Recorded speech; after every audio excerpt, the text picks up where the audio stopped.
देखो देखो गब्बर सिंह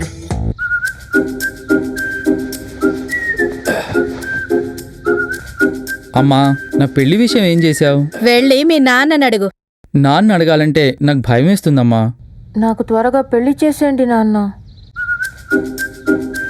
ధైర్యంగా ఆడపిల్లలే అలా అడుగుతుంటే నువ్వు భయమంటావేంట్రా? వెళ్ళు, ధైర్యంగా అడుగు.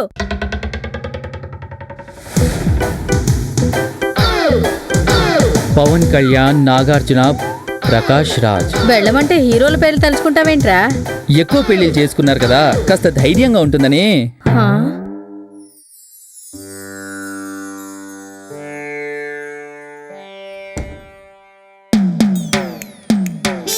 నాన్నగారు, నాన్నగారు. నాన్న, నాకు అప్పుడే 33 ఏళ్ళు వచ్చాయి నాన్న. వయసు కనపడకుండా డైలీ ఎక్సర్సైజ్ చేస్తున్నాను. మార్కెట్లో ఉన్న అన్ని క్రీములు వాడుతున్నాను నాన్న. అయినా బయట అమ్మాయిలందరూ నన్ను అంకులని పిలుస్తున్నారు నాన్న. లోపల హార్మోన్స్ ఆశపడుతున్నాయి కదా అని అమ్మాయిలకు హాయ్ చెప్తే వాళ్ళు హాయ్ అంకుల్ అనగానే లోపల హార్మోన్స్ చచ్చిపోతున్నాయి నాన్న, చచ్చిపోతున్నాయి. మన వంశం నాతోనే అంతరించిపోతుందేమోనని భయంగా ఉంది నాన్న. సమయం మించిపోతే డాక్టర్ సమరం కూడా ఏం చేయలేడు నాన్న. నాన్న, నేనెంత చెప్తున్నా నా బాధ నీకు అర్థం కావట్లేదా? ఏంటి నీ బాధ? నాకు త్వరగా పెళ్లి చేసేయండి నాన్న. పైసా సంపాదించడం చేత కాదు. నీకు పెళ్ళెందుకురా? అంటే సంపాదిస్తే సంసారంలో గడుగు పెడతావు, లేదంటే సన్యాసిగా మిగిలిపోతావు.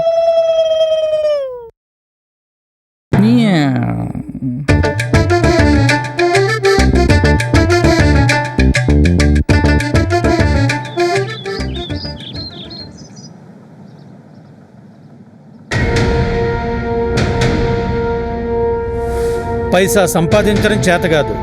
నీకు పెళ్ళెందుకురా? సన్యాసిగా మిగిలిపోతావు.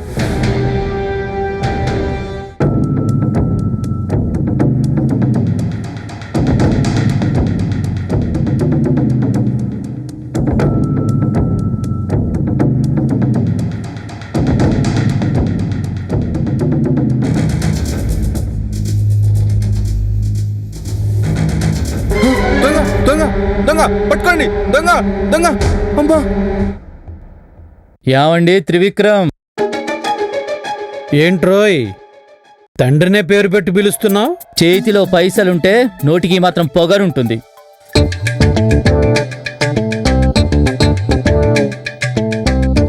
ఇప్పుడు సంతోషమేనా? సంపాదిస్తేనే సంసారం అన్నారు. 10 minutes లో 20,000 సంపాదించా. మరి నాకు పెళ్ళెప్పుడు చేస్తావు? మనం ఈ రోజే పెళ్లి చూపులకు వెళ్తున్నాం. మధు, మధు, ఎక్కడున్నావురా? ఇక్కడున్నా నాన్నగారు. ఆశీర్వదించండి నాన్నగారు. శీఘ్రమేవ కళ్యాణ ప్రాప్తిరస్తు. ఎస్. నమస్కారం. నమస్కారం అండి.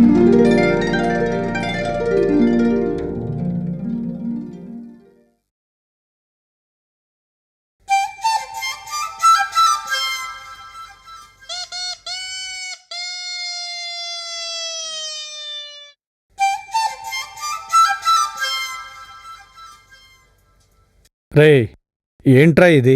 ఇది జిలేబీ, అది గులాబీ. నా పేరు గులాబీ కాదు, మకరందం. మకరందమా? ఏంటి రోజా చేతిలో ఓడిపోయిన ముద్దు కృష్ణం నాయుడులో ఫేస్ అలా పెట్టావు? వీడి ఫేస్ ఎంత? అవునవును, అంతా మీ పోలికే. కొంటె చూపుతో, నీ కొంటె చూపుతో నా మనసు మెల్లగా చల్లగా దోచావే. చిన్ని నవ్వుతో, ఒక చిలిపి నవ్వుతో ఏదో మాయ చేసి. ఎలా ఉందిరా? మిడ్ నైట్ మసాలా చూస్తున్నట్టు హాయిగా ఉంది.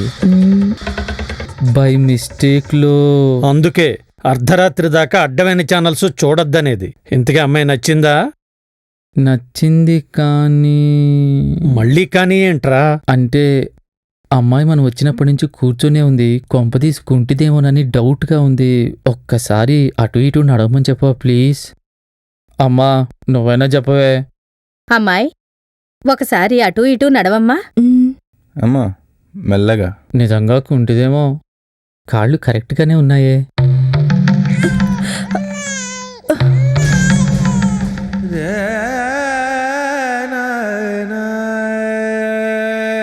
నానా నువ్వు అసలు నా తండ్రివేనా? రేయ్ నేను అలాంటి దాన్ని కాదురా. లేకపోతే ఏంటమ్మా? 7 నెలల గర్భవతిని కన్న కొడుకిచ్చి ఏ తండ్రి అయినా పెళ్లి చేయాలనుకుంటాడా? ఏమవుతుంది నాన్న, పెళ్లి చేసుకున్న 2 నెలలకే చంకలో బాబో పాపో ఉంటారు. వాళ్లతో నువ్వు హ్యాపీగా ఉండొచ్చు కదా.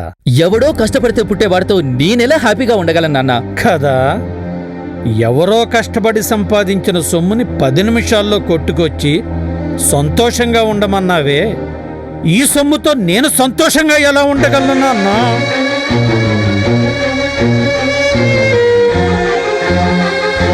దొంగతనాలు, దౌర్జన్యాలు, మర్డర్లు, మానభంగాలు ఎక్సెట్రా ఎక్సెట్రా ఇలాంటి తప్పులు జరగకుండా చూసుకోవడానికి మనకు కావాల్సింది పటిష్టమైన పోలీసు వ్యవస్థ కాదు, ఇలాంటి తండ్రి. సారీ, ఇలాంటి తండ్రి ఏంటి? తండ్రి అనేవాడు ఎవడైనా ఇలాగే కదా ఉంటాడు. నేడు మన సమాజంలో చాలా మంది అడ్డదారుల్లో సంపాదిస్తున్నారు. వీళ్ళ తండ్రులు కూడా ఇలా బుద్ధి చెప్పుంటే ఈరోజు మన దేశం ఇంకోలా ఉండేది. ఏదేమైనా ఒకటి మాత్రం నిజం, ఈ ప్రపంచంలో నిజాయితీ కన్నా విలువైనదేదీ లేదు. ఆ నిజాయితీ తన బిడ్డలో ఉండాలనుకునేవాడే తండ్రి. జై హింద్.